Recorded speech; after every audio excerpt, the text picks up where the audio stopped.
En estos momentos hace su ingreso el señor presidente de la República, doctor Gustavo Petro Urrego.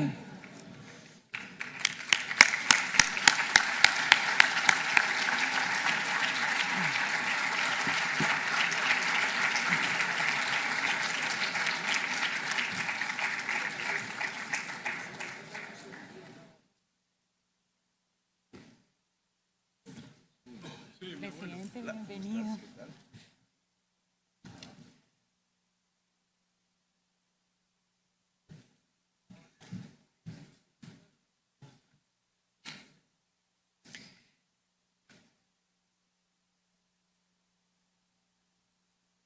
Muy buenas tardes para todos y todas.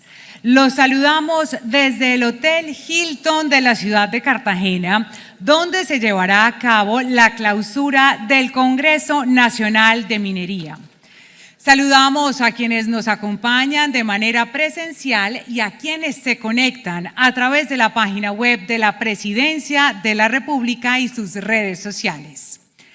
Los invitamos a ponerse de pie para entonar las notas del himno nacional de la República de Colombia, interpretado en guayunaiki y español por el niño Samuel Manjarrés de la Orquesta Sinfónica del Cerrejón. Bienvenido, Samuel.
Muchísimas gracias a Samuel Manjarrés y a su maestro por acompañarnos el día de hoy. Pueden sentarse. Le damos paso a continuación a la intervención del presidente de la Asociación Colombiana de Minería, Juan Camilo Nariño Alcocer.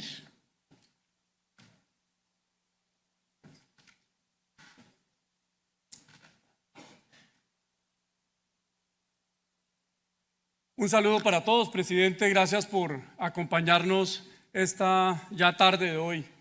Usted ha sido siempre deferente con con este sector y esta casa en la interlocución que usted ha tenido cuando era candidato y ahora también de presidente, así que se lo agradezco.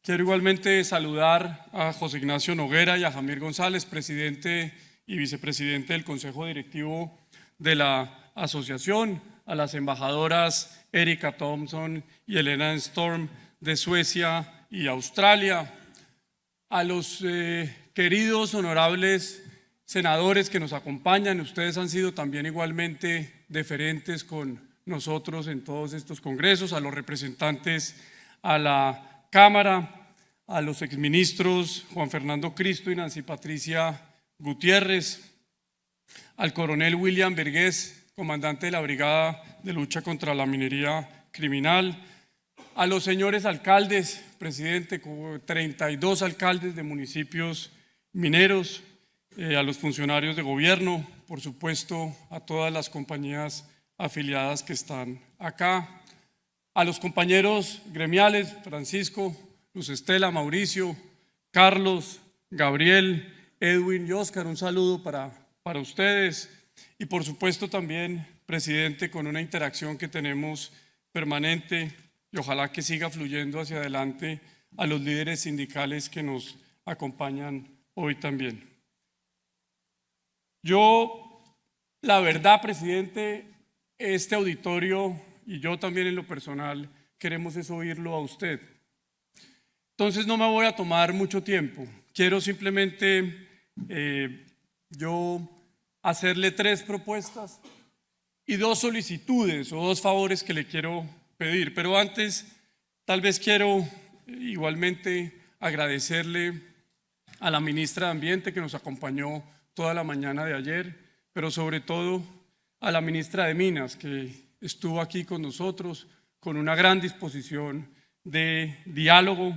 Valoramos ese diálogo y de verdad además ese diálogo nos ha aportado mucho en estos 2 días de reflexiones. Así se lo manifesté esta mañana y por supuesto ayer al despedirme, pero en particularmente esta mañana cuando volvimos a hablar. Presidente, déjeme entonces yo entro en materia de esos 3 puntos y esos 3 solicitudes respetuosas que le quiero hacer. Y ese parte en relación con las reflexiones que hemos tenido acá en estos 2 días de trabajo. Y es que el mundo está enfrentando grandes retos, por supuesto retos que también el país ha asumido y que usted ha encarnado bien leyendo, interpretando el sentir de los colombianos, la lucha contra el cambio climático, las políticas que hay que implementar para reducir y mitigar los gases de efecto invernadero, por supuesto una crisis energética mundial de la cual Colombia no es ajena, la necesidad de alcanzar una soberanía alimentaria, eso usted lo ha planteado en el debate público permanentemente, y por supuesto, entre otras cosas, también el déficit de las viviendas e infraestructura para tener las vías terciarias, las placahuellas que el país necesita. Pues bien, la solución a esos problemas, o parte de la solución a esos problemas, presidente, pasa por la importancia, pasa por la relevancia de los minerales para la vida, los minerales para la energía, los minerales para el futuro, como esta casa los representa. Y esos minerales que esta asociación representa y que esta industria permanentemente está a servicio del país para extraerlos de la mejor forma, quiere aportarle a ese desarrollo, quiere aportarle en el corto, en el mediano y en el largo plazo. Y por supuesto a través de eso, también a las políticas del gobierno nacional que usted se ha trazado como las más apremiantes. Y déjeme, yo le pongo 2 ejemplos de eso, hay muchos más, solamente voy a detenerme en 2. Con relación a la seguridad alimentaria y los minerales para la vida, los minerales para los alimentos, el mundo, presidente, tiene en reservas de roca fosfórica 71.000 millones de toneladas. De esas, el 70% está en Marruecos, es decir, los países o parte de los países europeos dependen de la seguridad de los alimentos para sus habitantes de Marruecos. Colombia tiene el 2% de esas reservas aún no probadas. En la franja del Huila, en el piedemonte de esa cordillera, nosotros, la industria minera, es fundamental para ese propósito de todos los colombianos, de tener más maíz, de tener más soya, más frutas, más verduras, de manera además más barata y más sostenible. El segundo ejemplo en relación con los paneles solares, usted lo hablamos hace un tiempo, los paneles solares que necesitamos todos los colombianos y que necesitan las matrices energéticas más diversificadas de todo el mundo, o las baterías para almacenar energías, que hoy cada vez más carros en el país tienen, o las turbinas de generación eólica, pues necesitan más cobre y necesitan del potencial geológico que tenemos como país. Un potencial geológico que cuando se convierte en minas en producción, de cada 100 proyectos en exploración, menos de uno termina convirtiéndose en una mina, pero que cuando se convierte en una mina termina traduciéndose en empleos, en familia, en educación para esas familias, en dinamismo económico en los territorios, en empoderamiento de la mujer. La industria minera, presidente del país, la industria minera colombiana de carbón, de níquel, de oro, de esmeraldas, de materiales de construcción, arcillas, calizas, feldespatos, cobre, de carbón metalúrgico y del proceso industrial que lo convierte no en un mineral, sino en un proceso industrial y lo convierte en coque. El hierro, la sal, los fosfatos tienen una profunda dimensión social. Y quiero resaltar esta tarde con usted y darle valor a esa dimensión social que tiene la minería en el país. Una dimensión social que se ve en el aporte diario de todos los trabajadores. Nos levantamos todas las mañanas, aunque muchos no lo crean así, a pensar en esos territorios, a trabajar por esos territorios. Y además del trabajo, por supuesto, en aportes, el año pasado algo cercano a los 165.000 millones de pesos en aportes sociales y 335.000 millones en aportes ambientales. Y entendemos nuestra labor, presidente, desde esa convicción y función social que tenemos. Una industria minera, además, presidente, que cree en el diálogo y que le gusta. Una prueba de ello, una muestra de ello ha sido estos 2 días de reflexiones en donde han pasado por esta tarima distintas vertientes políticas, distintas concepciones de país, y sobre ese diálogo es que queremos construir el país de estos próximos 4 años. Quiero proponerle entonces 3 cosas con esa introducción. La primera, crear una misión. Usted ha venido en distintos eventos reflexionando sobre una economista que usted además nos dio a conocer, la señora Mazzucato, en relación con las misiones y cómo esas misiones generan propósitos comunes, crean propósitos comunes en el país para trabajar todos por una misma causa. Pues yo le quiero proponer que creemos una misión para el conocimiento geológico del país y así, entre todos, explorar el territorio, pasar del potencial geológico, del cual nos llevamos sintiendo orgullosos, presidente, 45 años, pasar de ese potencial finalmente a una certeza geológica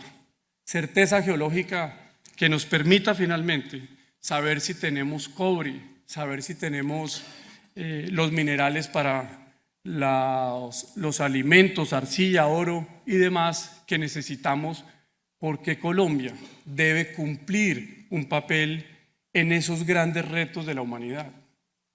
Y debemos construir esa hoja de ruta claramente de cuál queremos que sea nuestro aporte como país para la humanidad en ese sentido. Y dentro de eso, creo yo también importante, usted me lo mencionó en una reunión reciente, podría ser importante construir como país una lista de los minerales estratégicos para el Estado, como así otros ya lo han hecho. Quiero igualmente proponerle, presidente, que la industria minera participe de ese otro diálogo que usted ya ha establecido, de esa otra misión que usted ya ha establecido, que es la de la reindustrialización del país. Esta industria, con la capacidad que tiene en el territorio, con la enorme capacidad de profesionales que tiene, pero sobre todo con el profundo conocimiento que tiene del territorio, creo que puede aportar mucho para eso. Pero también, además, creo que esa misión de la reindustrialización del país podría apalancarse muy bien en esos 9 billones de pesos que la industria compra hoy en el país, que compra hoy en el territorio, y que con esas compras hace de una pequeña empresa algo más grande, ya que le logra vender al departamento, y asimismo, por supuesto, ya con empresas más grandes del país. La tercera propuesta, presidente, es que yo quiero que usted nos acompañe, su equipo nos acompañe, las ministras nos acompañen en seguir caminando un compromiso firme que tenemos, una convicción real que tenemos. Y es un compromiso firme por desarrollar esta industria con los más altos estándares, con los más altos compromisos en relación también con el cambio climático y cómo los mitigamos. Este sector económico, estas compañías que usted tiene al frente, hemos venido trabajando hace más de 2 años por el establecimiento de los estándares de sostenibilidad de la industria minera. Hoy ya en ejercicio, acá nos acompaña Pierre Graton, el presidente de la Asociación Minera Canadiense, que nos ha apadrinado en eso. Y eso ha hecho que esta industria sea la única del país con estándares de autorregulación vigilados por terceros y que además no nos los inventamos nosotros, que se aplican hoy en las economías más sostenibles, pero también con un aparato minero muy fuerte. Australia, Canadá, Noruega, o como lo tiene Suecia igualmente en sus estándares. E igualmente que nos acompañen, presidente, ayer por la tarde con un equipo de la Universidad EAN en cabeza de Brigitte, firmamos públicamente 7 compromisos en relación con el cambio climático.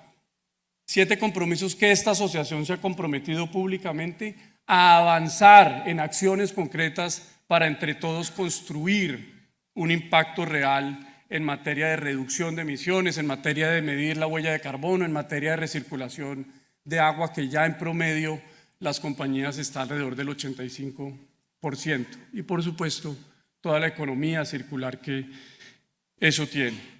La mañana de ayer, presidente, también lanzamos el Hub de Innovación del Cobre y un compromiso firme por trabajar juntos todos con las universidades, con centros de pensamiento por fuera, para construir cadenas de valor en relación con las posibilidades del cobre colombiano. Pues bien, gracias. Esas son las solicitudes, pero ahora vienen, por supuesto, también los favores que le quiero pedir y las solicitudes que le quiero hacer. Y la primera de ellas, presidente, es en relación con la reforma tributaria. Una reforma tributaria que, de ser aprobada como hoy está presentada, incrementaría los aportes fiscales de la industria mineroenergética y de la industria minera en alrededor de 20 puntos, en algunos casos 25. Y eso hace que el promedio de toda la industria, de todas las compañías, suba a niveles cercanos del 90%. Y ya sin la reforma, es decir, este año que viene, este sector que históricamente le aportaba a la nación 5 billones de pesos en impuesto de renta y regalías, por la estructura tributaria que tiene, ahora este año, de lo cual nos sentimos muy orgullosos, le va a aportar ya no 5 billones, sino 14.7 billones de pesos. 14.7 billones que se ven reflejados por mayor impuesto de renta, mayores pagos de regalías, pero también, por supuesto, en mayor. Cuando se disparan los precios, también hay unas cláusulas en carbón que esa estructura tributaria hace que las compañías le aporten más al fisco nacional. Este año serán alrededor de 3 billones de pesos. Quiero, presidente, pedirle que usted en sus revisiones internas tenga una consideración especial con la industria. Estamos dispuestos a generar ese diálogo, ya lo tenemos con el ministro, lo tenemos con sus equipos técnicos, lo tenemos con el Congreso, pero por supuesto que usted tenga esa consideración en las revisiones, se lo agradeceré enormemente. Y la segunda solicitud es en relación con la transición energética, que es vital construir a partir del diálogo una hoja de ruta en esa transición justa, en esa transición responsable y una transición también equitativa con las comunidades, con los trabajadores, con las familias y sus proyectos de vida y también con las compañías. La transición es necesaria, por supuesto que sí, pero creemos firmemente que no debe hacerse de cualquier forma. Creemos que debe hacerse con un profundo análisis, con un profundo cuidado de los balances, de los costos y beneficios que esa transición tiene, sobre todo teniendo en cuenta la profunda dimensión social que esta industria tiene en esos territorios. Ahora más que nunca necesitamos, por supuesto, avanzar en las reducciones de emisiones, cuidar el ambiente. Ese es nuestro compromiso. Pero por supuesto creemos que debe hacerse sin sacrificar la soberanía energética del país, los ingresos para la nación que aporta la minería de carbón y por supuesto al bienestar de miles de familias que obtienen su sustento de esta actividad. Debemos encontrar juntos, presidente, el camino y ese es nuestro compromiso. Muy bien, termino diciéndole, presidente, que estamos ante una verdadera revolución, diría yo, renovable. Una revolución renovable y en la cual la industria minera tiene mucho que aportar y que por supuesto tiene mucho que aportar a esos desafíos mundiales y a los desafíos de las políticas de estos próximos 4 años. Diría que solo con una construcción social conjunta podremos avanzar como país, podemos dejar esas diferencias atrás. Creo firmemente que estos 4 años son los 4 años de dejar esas diferencias o tramitarlas a través del diálogo como usted lo ha propuesto. Le agradezco mucho nuevamente que usted está aquí con nosotros. Estamos siempre muy complacidos y agradecidos de ese diálogo con usted, con sus funcionarios, con sus ministros, que por supuesto enriquece nuestra industria. Te lo agradezco mucho.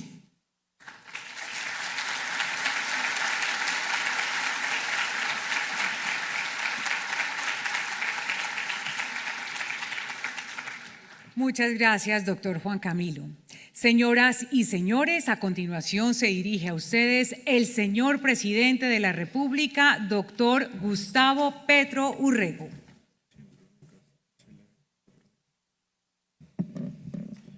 Señor embajador de la República de Azerbaiyán, Mamat Talibov, presidente de la Cámara de Representantes, David Ricardo Racero, presidente de la Asociación Colombiana de Minería, Juan Camilo Nariño, presidente de la Junta Directiva de la Asociación Colombiana de Minería, José Ignacio Noguera y su Junta Directiva,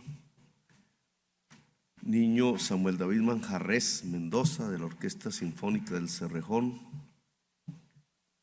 funcionarios del Gobierno Nacional, congresistas que nos acompañan, integrantes del Gabinete Departamental, Distrital y Municipal, empresarios, directivos y participantes del Congreso Nacional de Minería, líderes sindicales, medios de comunicación nacionales y regionales, invitados especiales, todas y todos. En este debate cuento con una desventaja y es que la voz no me va a funcionar muy bien. Estuvimos descartando esta mañana un tema de COVID, así que tranquilos. Porque si lo tuviera casi prácticamente que acabaríamos aquí con la minería en Colombia. No se trata de eso.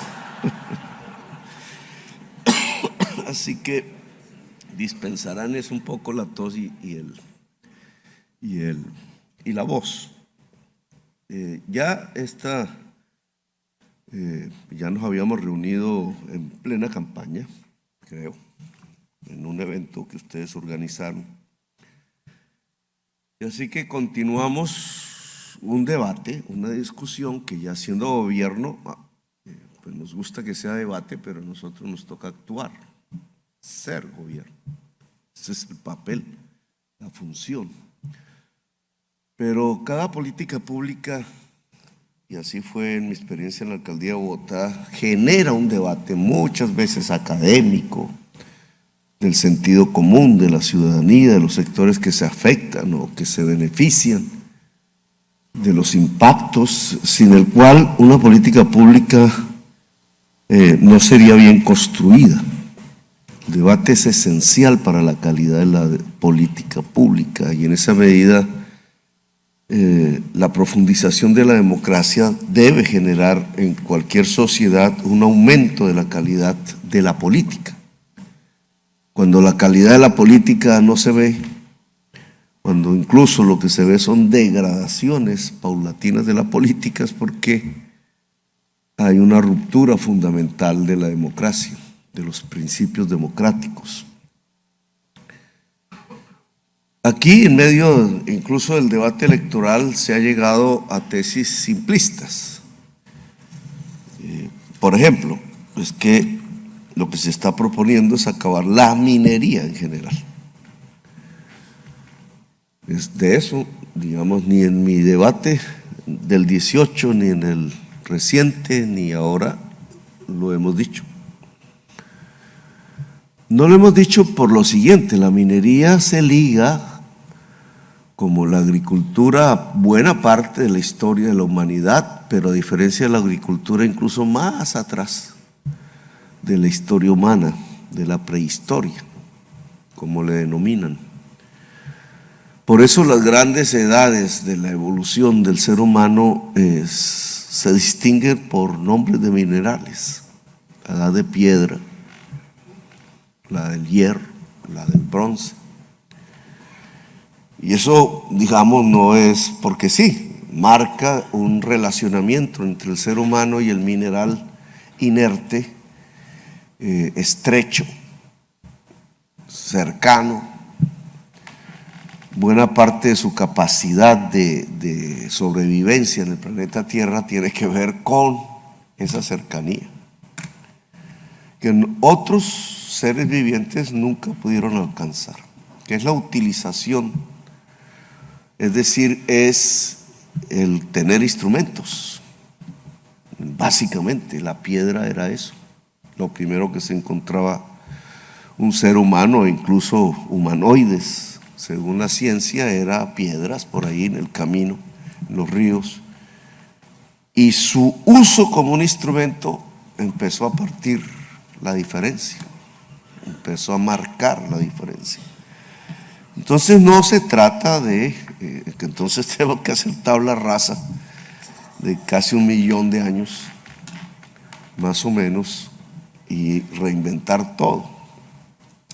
No, son unos aspectos lo que hoy nos pone en debate, sutiles desde el punto de vista de una historia de 1 millón de años, pero que podrían marcar, si no los abordamos, el final del 1 millón de años. Es decir, el último año en la historia de la humanidad en el planeta Tierra, y de ahí la pertinencia del debate. Que a mí me da la impresión, a veces por determinadas frases, porque siempre acabo de recibir una asesoría ahí de mi director de comunicaciones de la campaña: no vaya a decir que no al decrecimiento. Yo nunca he usado la palabra, pero sí conozco la teoría. Si a todos los líderes políticos en el mundo les van diciendo lo mismo, nunca debatimos lo que toca. Y nunca sabemos en qué consiste. Y entonces, claro, sale la palabra por ahí por azar de la vida y termina ocasionando un espanto, cuando en realidad es un tema de debate mundial profundo. que arranca incluso con el informe Brundtland, el famoso informe del Club de Roma, año 74 creo que fue, que arrancó, digamos, estas discusiones. Ya van 70 años, no es cualquier, 50 años, no es cualquier medio siglo de esta discusión. Entonces, estos temas, ¿qué son? Para ver en qué nos ponemos de acuerdo y en qué no.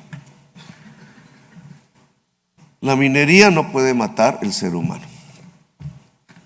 La minería ha hecho vivir al ser humano. Eso significa que la economía bien concebida, instintivamente concebida, es básicamente una organización para la reproducción de la vida. ¿Por qué tenemos economía? ¿Desde cuándo tenemos economía?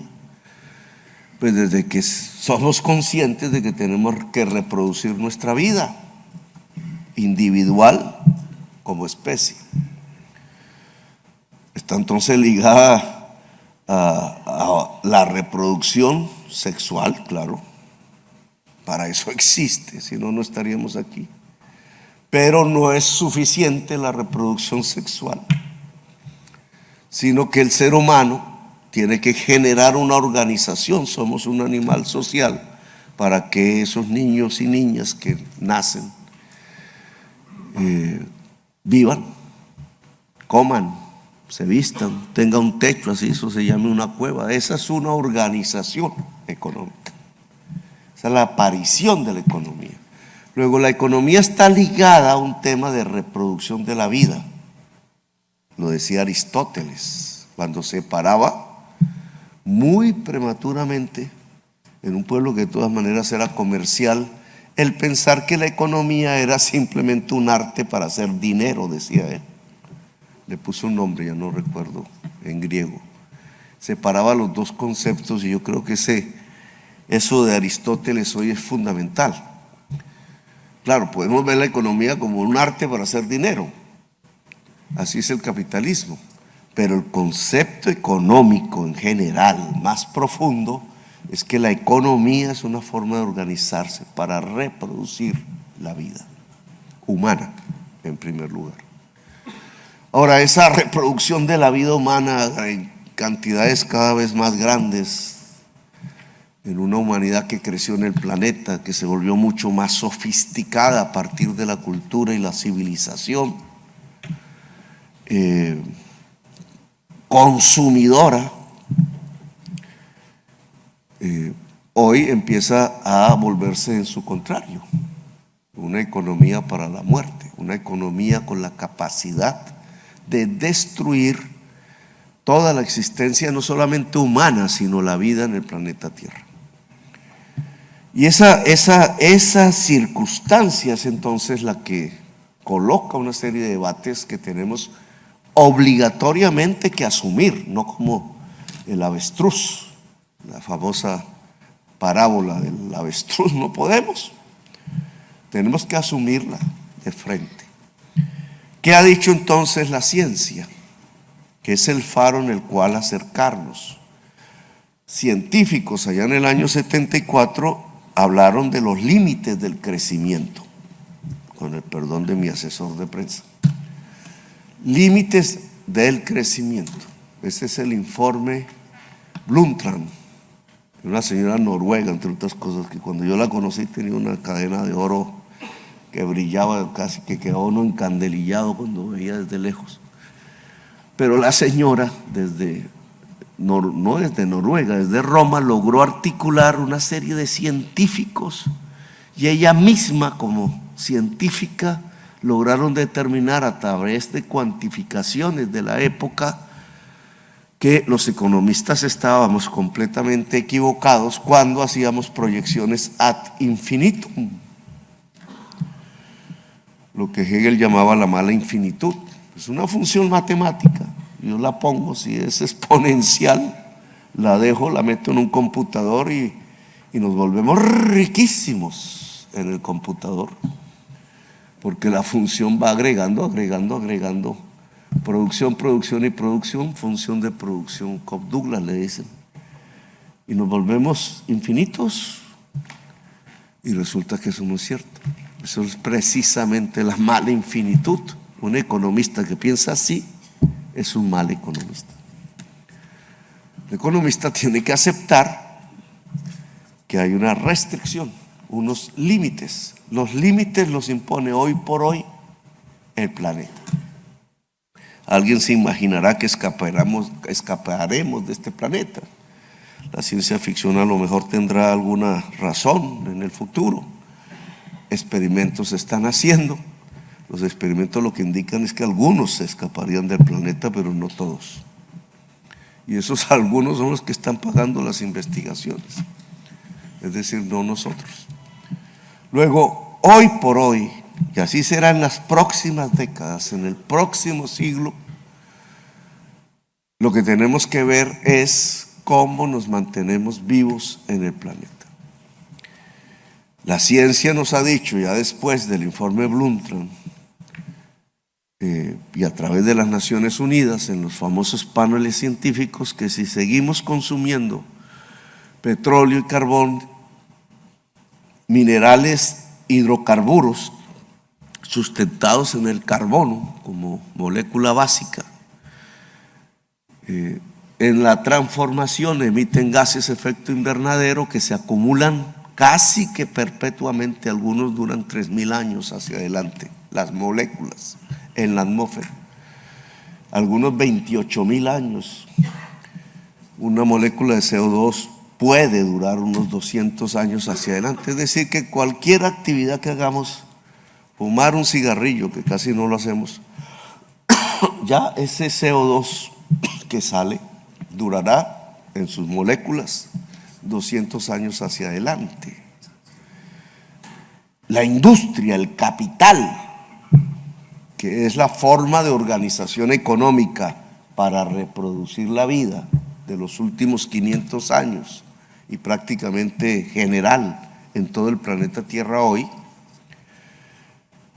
al usar la industria y la energía basada sobre el carbón, el carbono, no solo el carbón, el carbono, pues ha generado una acumulación que va en aumento, que medido, etcétera, provoca esto que se llama la crisis climática, los grandes cambios de los ciclos del agua, que en Hollywood se puede ver como grandes huracanes, etcétera, en las películas, pero que trae unos enemigos invisibles, porque desata un cambio en el comportamiento de la cadena de la vida de tal magnitud que la humanidad puede extinguirse.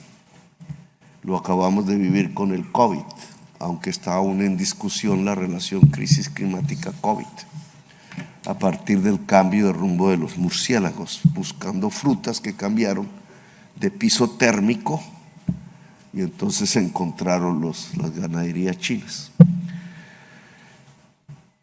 Extinción de la humanidad. Eso nunca en este 1.000.000 de años fuimos conscientes de un momento así.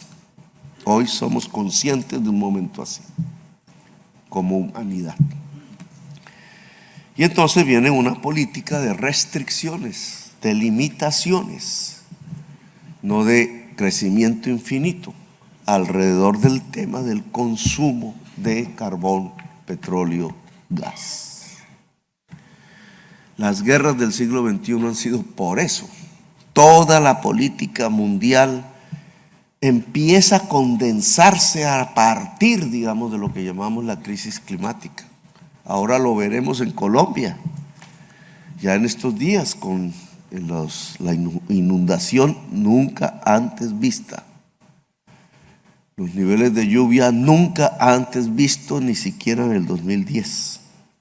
Y nos costará billones.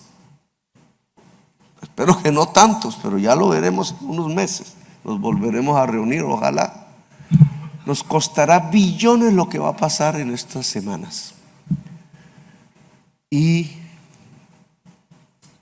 cómo vamos a financiar? Que es un planteamiento, el primer punto de la propuesta. ¿Cómo vamos a financiar? Nos van a regalar la plata. No, endeúdese, que es que las deudas no se pagan. Hemos presenciado una política de endeudamiento en los últimos años que nos lleva a un déficit del 8%, 80 billones de pesos mal contados. ¿Y cómo disminuimos eso? ¿O es bueno tenerlo? Si es bueno tenerlo, 80 billones de pesos, cada vez nuestra deuda será más cara y otra vez más deuda, cada vez más cara. ¿Qué va a pasar con la economía nacional? No es sostenible, hay un momento en que se quiebra. Y si no nos prestan porque dudan que paguemos, ¿qué va a pasar con las actividades económicas en Colombia o mineras? Entonces, un gobierno responsable tiene que decir, la regla básica del endeudamiento es que lo pagas. Un endeudamiento no son sino impuestos futuros. Cuando ven un gobierno endeudarse y endeudarse, sepan que eso significa impuestos futuros. ¿Sobre quién? Los impuestos futuros. Y aquí me desvío un poco de la línea que llevaba por el primer planteamiento. ¿Sobre quién? Si yo hago estos eventos o participo en estos eventos, cada evento me va diciendo sobre los demás menos sobre nosotros. Sobre los demás menos sobre nosotros. Sobre los demás menos sobre nosotros. A nosotros no. Pues termina cobrándosele los impuestos, como siempre ha sucedido en las últimas décadas, a quienes no hacen estos eventos, sino que salen a las calles, el pueblo. Se llama IVA a la comida. Desde que yo entré al Congreso, siendo un jovencito, tenía 30, bueno, no tan jovencito, pero tenía 30 años, año 90, 91 fue exactamente, 91, más o menos he visto unas 15, 16 reformas tributarias pasar. En muchas fui ponente, porque era de la Comisión Tercera, participaba en todas, me echaba mi discurso y siempre salía derrotado. Porque siempre las reformas tributarias era aumente el IVA en la canasta familiar, aumente el IVA en la canasta familiar.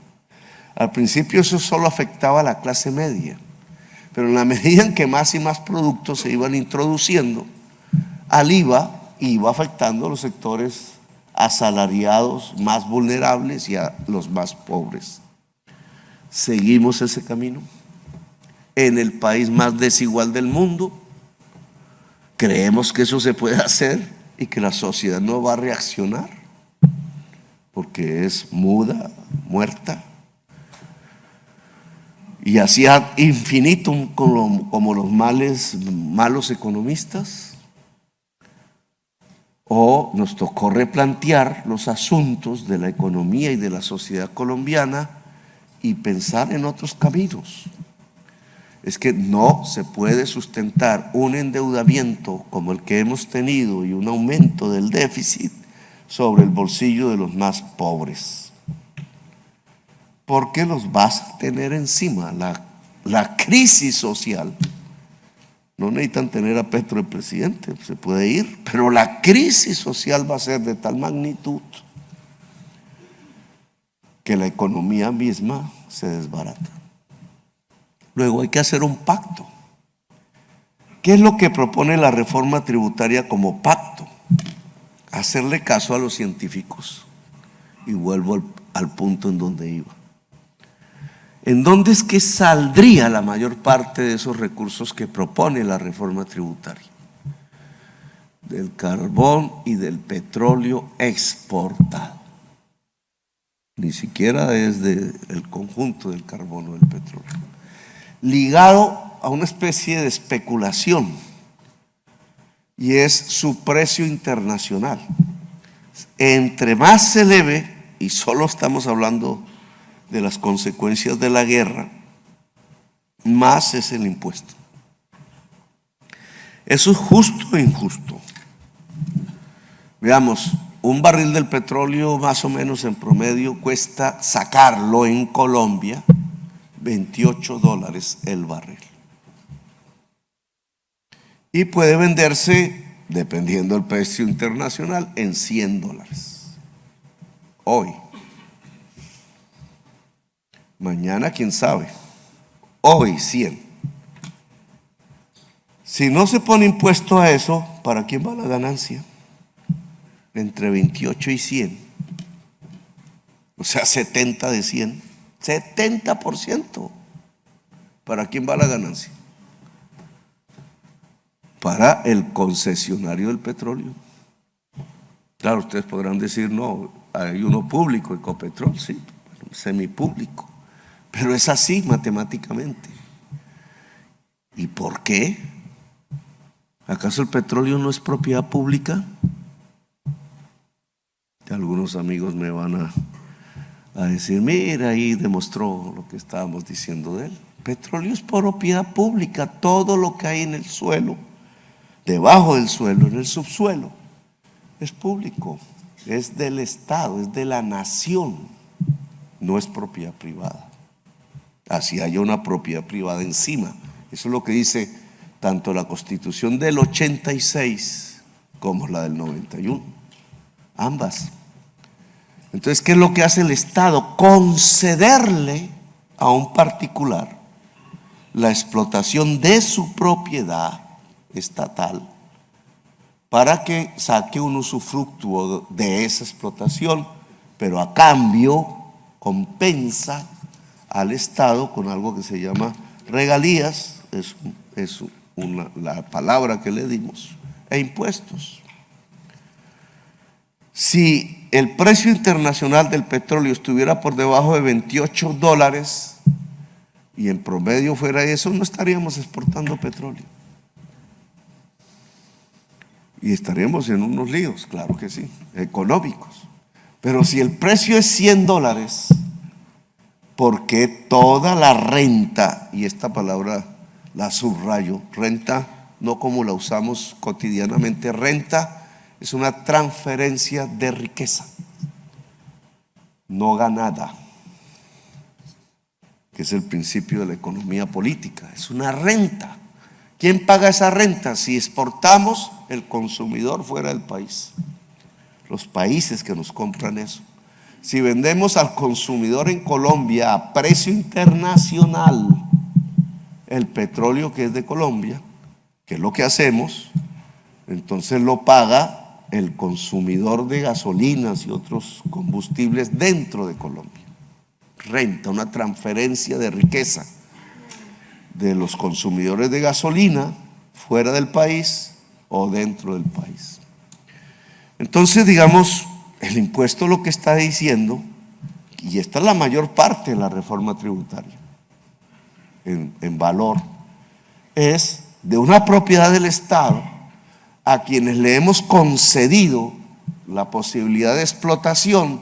Si ese precio se eleva, no cualquier momento, sino si se eleva, pagará un porcentaje de esos ingresos que se han elevado al Estado sobre una concesión y una propiedad que es estatal.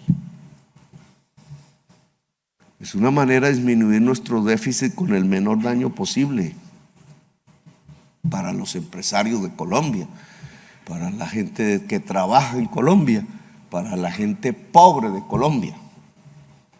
Estamos poniendo un impuesto sobre una actividad, sobre una propiedad pública, tratando de capturar parte de la renta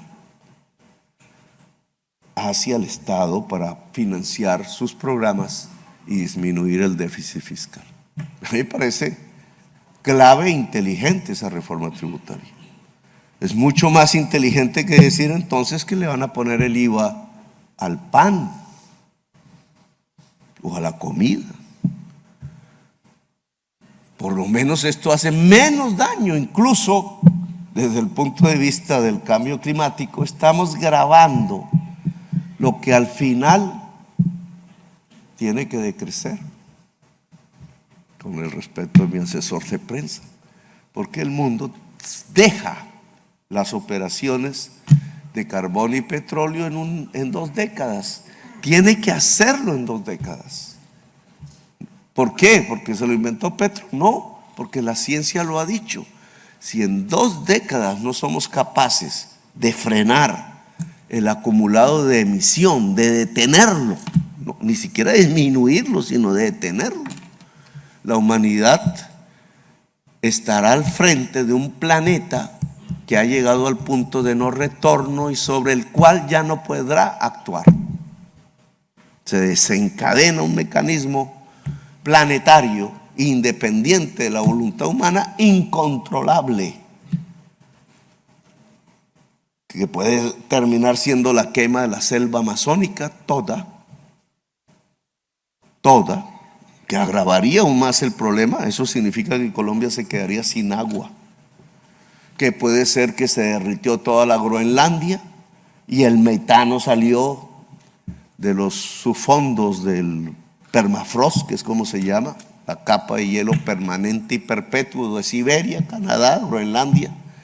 Y el metano es 23 veces más poderoso que el CO2 en calentar el planeta. Es otro gas hidrocarburo, pero peor, que está ahí embalsado por los casquetes de hielo.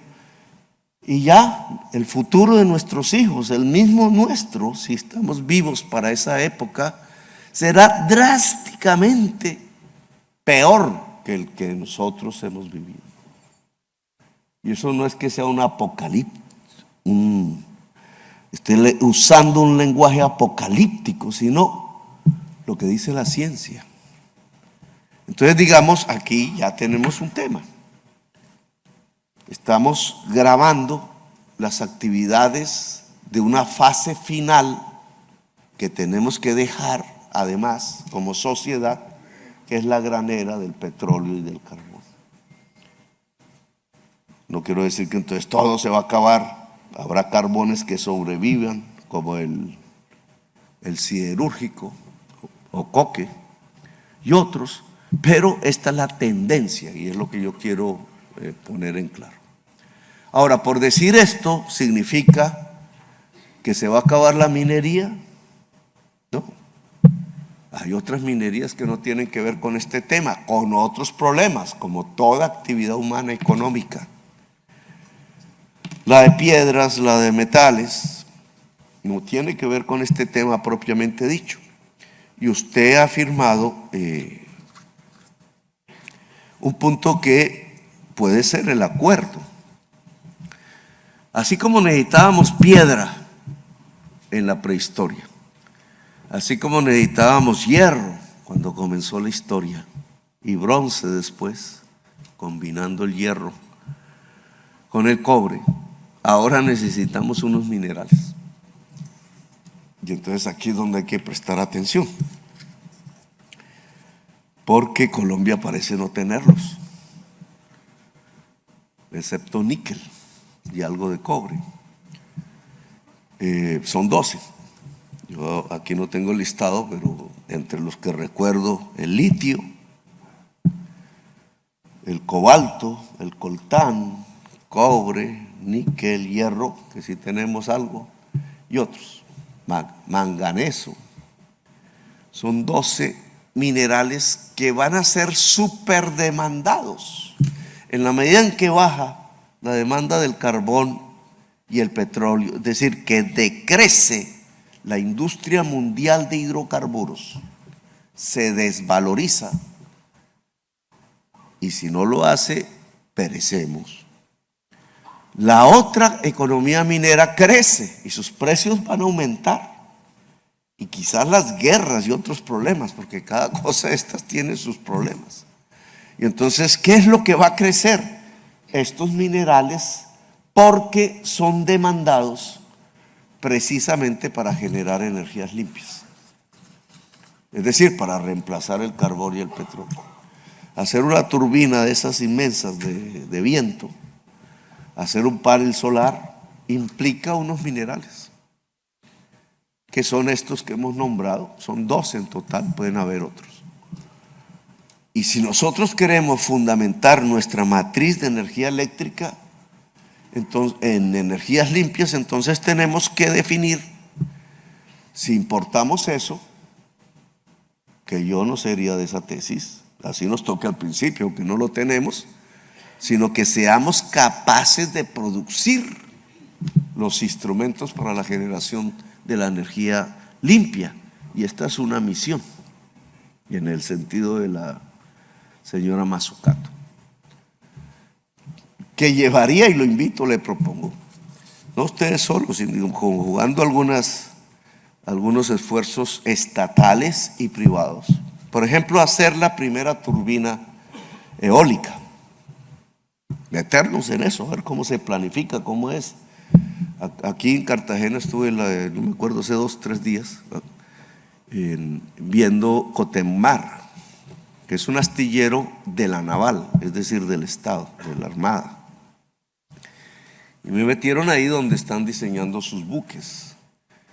Vamos a inaugurar, eso le dicen de otra manera, el buque de investigaciones científicas oceánicas con capacidad de ir a la Antártida, con 80 kilómetros de cableado al interior para laboratorios de investigación científica del océano, hecho en Colombia, hecho aquí, a unas cuadras de aquí. Claro, allá hay empresas privadas, los tornillos, el aluminio, no sé qué, los muchachos del software, las muchachas del software. Eso está lleno de jóvenes. Planificando, la planificación ocupa el 70% del tiempo. Bueno, me conocí todo el proceso de la construcción y entonces, ¿por qué no hacemos eso mismo? Pero con una turbina eólica o con paneles solares de alta eficacia, etcétera.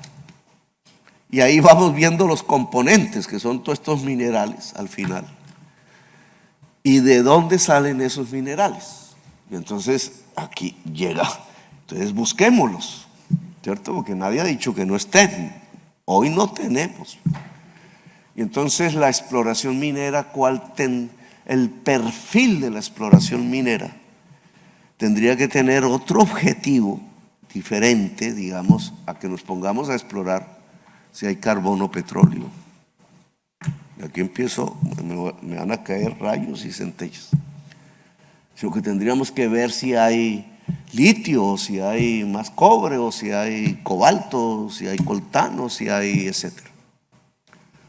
Si no hay, pues ya entonces tendremos que tomar otras decisiones en el futuro, pero busquémoslo.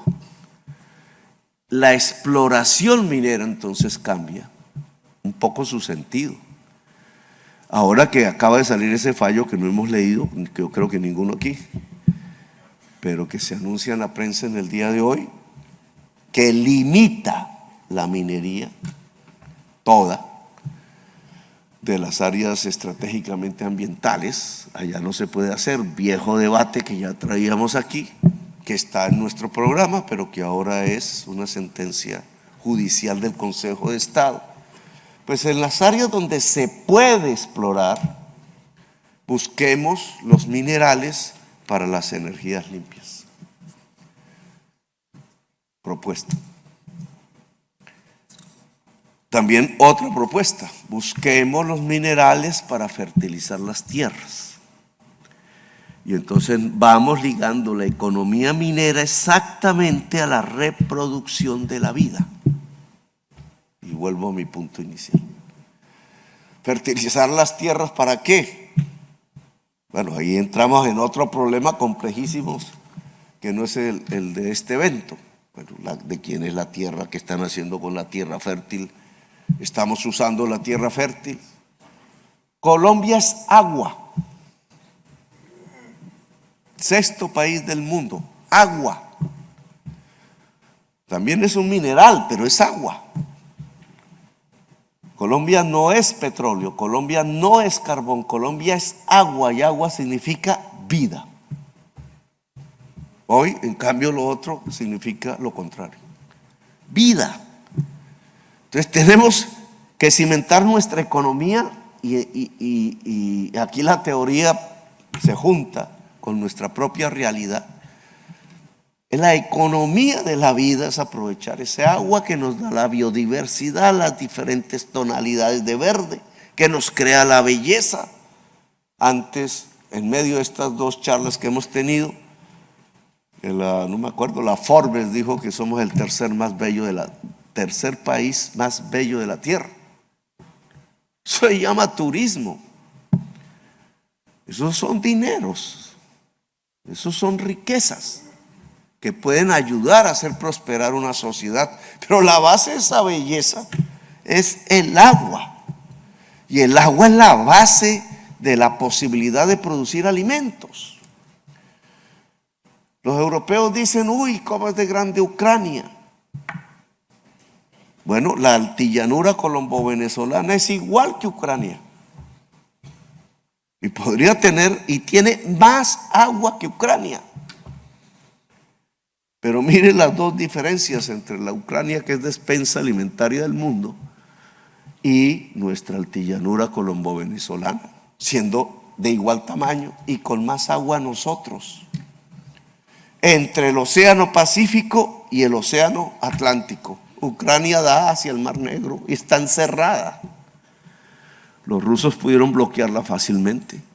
Ucrania no puede sacar barcos si Turquía no quiere.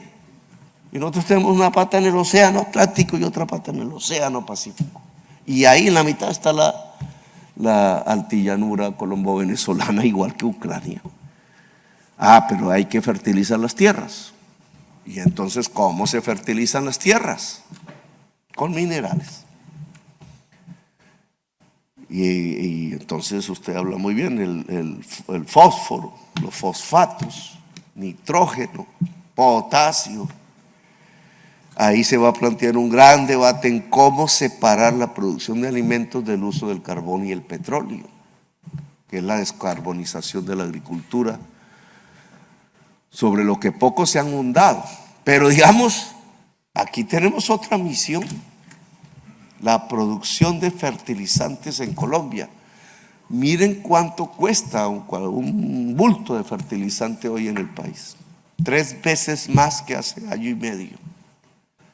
Quebrada prácticamente la agricultura, a menos que venda a precios altos. Y si los alimentos se venden a precios altos, ¿qué pasa con la sociedad colombiana? Se llena de hambre. Y este hambre que está aguantando ahí en los barrios, en las veredas, hambre aguantada porque ganó el gobierno del cambio. Pero ¿cuánto le dura al gobierno del cambio esa tregua con una gente que tiene hambre en los barrios? ¿Cuánto? Eso no dura, el hambre no da espera. Y entonces, si nosotros no somos capaces de reducir el precio de los alimentos, de llevar los alimentos a donde está el hambre, pues tenemos un conflicto social de envergadura. Bueno, parte de la solución del mediano y del largo plazo, no del corto, es que podamos fertilizar nuestras tierras de manera relativamente barata. Esos son minerales. Y entonces tenemos otro listado de minerales que deberían ser prioridad en la exploración. Y por aquí vamos construyendo un camino de acuerdos, digamos. No es todo, obviamente. No es en los páramos, no es en las selvas, no es en las cuencas hidrográficas estratégicas. Debate que ya lleva varias décadas, que creo que llega a su final, porque definitivamente no hay exploración ni explotación en esas áreas estratégicas de la vida. No son todos los minerales los que pueden causar la muerte de la humanidad, no puede ser. Pero sí son muchos que están ligados a la vida, energías limpias, producción de alimentos. Para hablar solo de estos 2 temas, podríamos ampliar la agenda más adelante. Les propongo iniciar la misión, hacer la primera gran turbina eólica de Colombia. No importa que el costo quede por encima de importarla, el todo es hacerla y conocer, saber, digamos, en el proceso de la confección, cómo disminuimos costos después. Los primeros paneles solares, quizás Ecopetrol y ustedes, la asociación, digamos, como persona jurídica, podríamos empezar a construir el piloto y echar para adelante, porque eso traería el concatenamiento después digamos, mucho más informado, mucho más aterrizado de lo que puede ser una alianza entre el Estado y la minería colombiana. Aquí no hablé del conflicto social minero, pero ya el tiempo no lo va a permitir. La ligazón entre oro y cocaína, que es un tema que nos debe llevar a una nueva política pública minera. Yo sí creo que hay que reformar el Código Minero, que la actividad minera no debe girar exclusivamente alrededor de la multinacional minera, que tenemos que recobrar al minero tradicional de Colombia y fortalecerlo a la minera tradicional de Colombia, empoderarla, aislarla del contacto en materia de oro con la cocaína, porque esa dinámica oro y cocaína, ese revoltijo de oro y cocaína puede matar, puede disparar las tasas de homicidio, puede acabar la economía real de Colombia y puede destruir las bases mismas de la democracia, construyendo poderes totalitarios armados en muchas regiones del país y destruyendo lo que podría salvarnos: el agua, el mineral salvador, el H2O, el agua. Colombia es agua y esa debe ser su prioridad. Gracias, muy amables, por haberme escuchado.